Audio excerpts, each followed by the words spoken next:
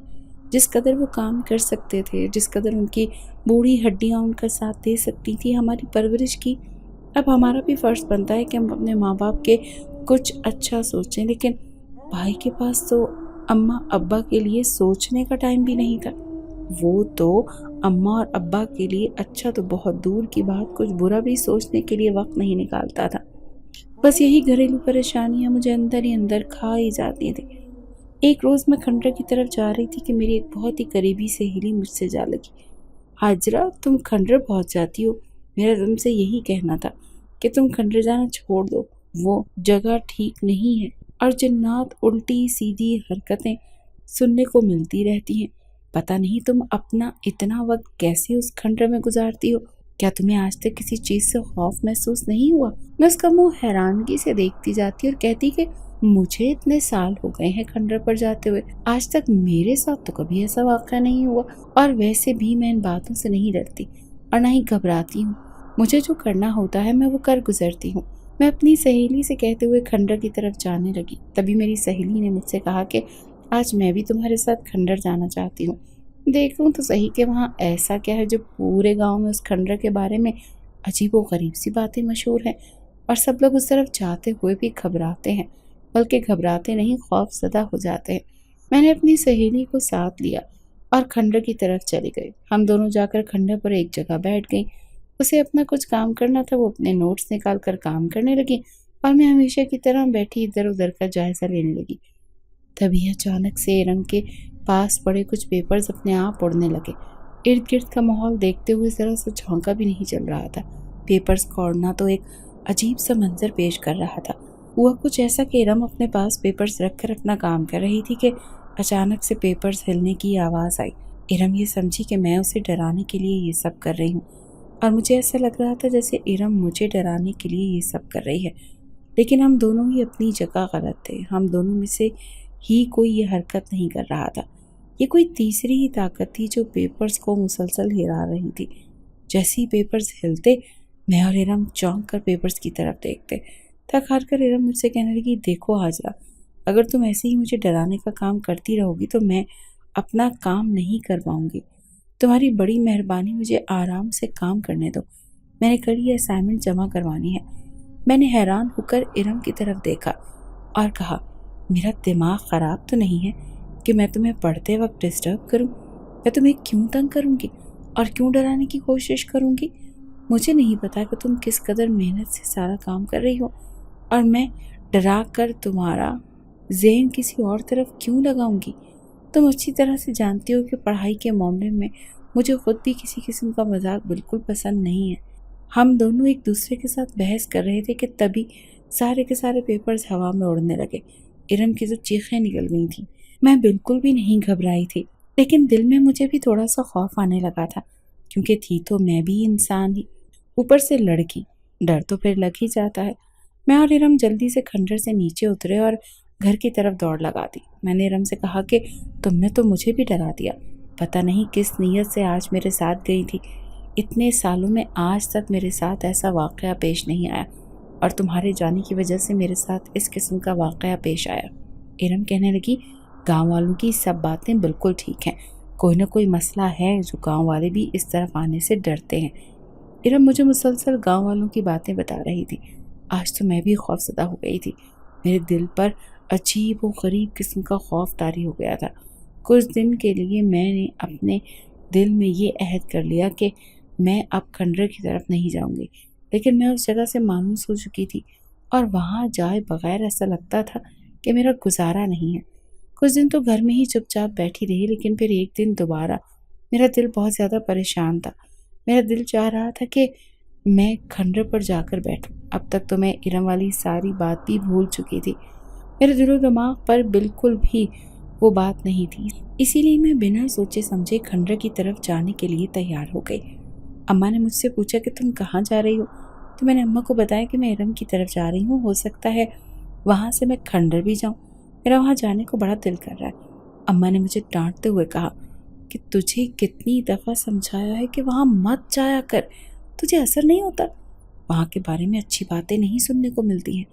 میں نے اماں کو آزار سی شکل بناتے ہوئے کہا کہ اچھا ٹھیک ہے، نہیں جاؤں گی۔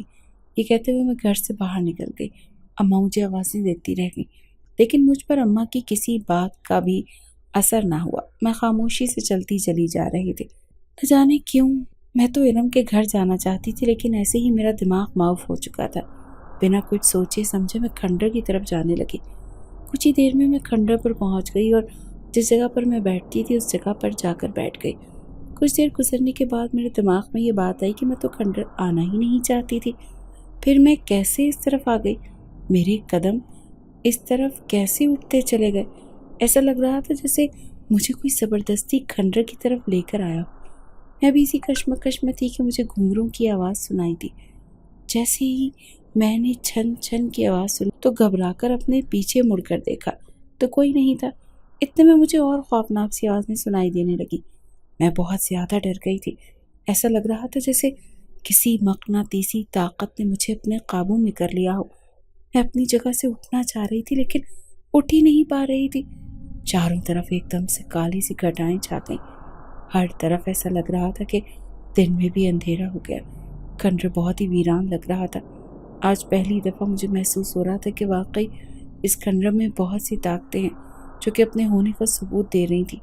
بہت سی تیز آندھیاں جو چلنے لگی تھیں۔ اچانک سے تیز بارش نے پورے کھنڈر کو آ گھیرا۔ میں بارش میں بھیگے جا رہی تھی۔ تیز آندھی کی وجہ سے میری آنکھیں بھی نہیں کھل رہی تھیں اور وہ چھن چھن کی آواز زیادہ تیز ہونے لگی۔ میں نے ادھر ادھر گھبرا کر دیکھنے لگی لیکن مجھے کہیں پر بھی کچھ نظر نہیں آیا۔ خوف کے مارے میرے قدم آگے کو بڑھنے کے بجائے پیچھے کی طرف ہوتے جا رہے تھے۔ میں چیخنا چاہ رہی تھی لیکن خوف کے مارے میرے حلق سے میری آواز ہی نہیں نکل رہی تھی۔ اتنے میں دیکھتے ہی دیکھتے یہ چھن چھن کی آواز اور زیادہ تیز ہوتی جا رہی تھی۔ میں ہمت کر کے اٹھی اور گاؤں کی طرف دوڑ لگانے لگی کہ اچانک سے بہت ہی خوبصورت سفید رنگ کی بکری میرے سامنے آ کر کھڑی ہو گئی۔ بکری کے گلے میں جو گھنٹی تھی اور پاؤں میں جو گھنگرو تھے جن کی آواز پورے کھنڈر میں پھیلی تھی، بکری اس قدر خوبصورت تھی کہ اس کو دیکھتے ہوئے مجھے اپنا ڈر اور خوف سب کچھ بھول گیا تھا۔ میں جیسے ہی بکری کو دیکھا اور اس کو سہلانے لگی، ہاتھ آگے کیا تو ایک دم سے بارش اور طوفان سب تھم گیا۔ میں سب کچھ بھول کر بکری کو پیار کرنے لگی۔ بکری بے حد خوبصورت تھی، موٹی موٹی سی آنکھیں، خوبصورت سا چہرہ، ایک بہت ہی خوبصورت منظر پیش کر رہا تھا۔ میں بکری کو پیار کرنے لگی۔ جیسے ہی میں بکری کو پیار کر رہی تھی، بکری میں آوازیں نکال رہی تھی۔ مجھے اس پر بہت زیادہ پیار آیا تھا۔ میں نے اس کی رسی پکڑی اور اس سے پوچھا، کیا میں تمہیں اپنے ساتھ اپنے گھر لے چلوں؟ لیکن وہ تو بے زبان تھی، کچھ نہیں بول سکتی تھی۔ میں نے اس کی رسی پکڑی اور اسے اپنے ساتھ اپنے گھر کی طرف لے کر آنے لگی۔ جیسے جیسے اسے اپنے گھر کی طرف لے کر جا رہی تھی ویسے ویسے مجھے محسوس ہو رہا تھا کہ کوئی میرا پیچھا کر رہا ہے۔ جیسے میں پیچھے مڑ کر دیکھتی تو قدموں کی آہٹ کی آواز بالکل رک جاتی، لیکن جیسے ہی میں پھر بکری کو لے کر چلنا شروع ہوتی تو تیز تیز قدموں کی آواز مجھے سنائی دینے لگتی۔ بکری کے ملنے کی خوشی میں نے اپنے سب ڈر اور خوف کو سائڈ پر رکھ دیا۔ صرف مجھے یاد تھا تو اتنا یاد تھا کہ مجھے اللہ تعالیٰ نے ایک بہت ہی خوبصورت اور پیاری بکری سے نوازا اور میں اسے لے کر گھر کی طرف تیز تیز قدم اٹھاتے ہوئے چلتی چلی جا رہی تھی۔ جیسے ہی میں نے گھر کا دروازہ کھٹکھٹایا تو اماں نے دروازہ کھولا۔ میرے ہاتھ میں بکری دیکھ کر اماں بہت زیادہ حیران ہو گئی اور مجھ سے کہنے لگی کہ یہ کہاں سے لے کر آئی ہو؟ میں نے کہا کہ یہ میں باہر سے لے کر آئی ہوں۔ اماں کہنے لگی، تمہارے پاس اتنے پیسے کہاں سے آئے؟ میں نے اماں کو سب واقعہ بتایا کہ مجھے کھنڈر پر ملی ہے اور گھر آ رہی تھی تو یہ کھنڈر پر اکیلے ہی گھوم رہی تھی۔ میں نے ادھر ادھر دیکھا لیکن مجھے اس کا مالک کہیں نظر نہیں آیا، اسی لیے میں اسے اپنے ساتھ اپنے گھر لے آئی ہوں۔ اماں کہنے لگی کہ اسے اپنے ساتھ اپنے گھر لے تو آئی ہو لیکن کہیں کوئی مسئلہ نہ بن جائے، ایسا نہ ہو کہ کوئی ہم پر چوری کا الزام لگا دے۔ تم اچھی طرح سے دیکھنا تھا کہ وہاں اس کا مالک تھا یا نہیں۔ میں نے اماں کو تسلی دی کہ میں نے پورے کھنڈر کو چیک کیا لیکن اس کا کوئی بھی مالک نہیں تھا، نہ جانے یہ بکری کہاں سے آ گئی تھی۔ اماں بھی بکری کو دیکھ کر خود کہنے لگی کہ بکری ہے تو بہت ہی خوبصورت، اور دیکھو مجھے لگتا ہے یہ دودھ بھی دیتی ہوگی۔ جیسے ہی اماں نے اس کی طرف دیکھا تو اس کی خوبصورت اور بڑے بڑے تھن یہ بات ثابت کر رہے تھے کہ بکری 2 ٹائم دودھ بھی دیتی ہے۔ اماں نے جلدی سے اس کے تھن دھوتے ہوئے دودھ نکالنا شروع کیا۔ اماں بکری کو دیکھ کر بہت خوش تھیں اور